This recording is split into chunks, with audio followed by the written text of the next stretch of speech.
আপনারা দেখেছেন আমি কয়েকদিন থেকে একটা মিডিয়া মাধ্যমে যে আমাদের যখন প্রায় অক্টোবর মাসের দিকে নভেম্বর প্রায় 10 মাস হয়ে আসলো, 9 থেকে 10 মাস আমাদের পঞ্চায়েত মন্ত্রী এসেছিলেন, একটা আমাদের মিটিং হয়েছিল যে মুর্শিদাবাদ জেলা পরিষদের বরাদ্দকৃত টাকা যেটা কেন্দ্র দেয় সেটা ঘুরে গেছে।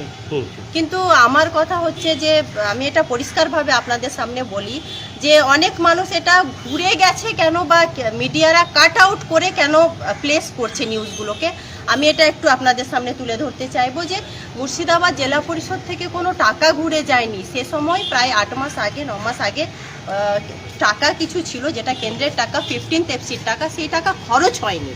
মুর্শিদাবাদ জেলা পরিষদ মানে ত্রিস্তর পঞ্চায়েত, আমি বারবার বলি 3টা স্তরে খরচ হয়নি, যেটা টোটাল সেট অ্যামাউন্টটা বোঝায়। এবং একটা অ্যামাউন্ট দেখছি কারা উইদাউট ডকুমেন্টস, তথ্য ছাড়াই তারা কেউ রিপ্রেজেন্ট করছে যে 237 আরও কিছু কিছু।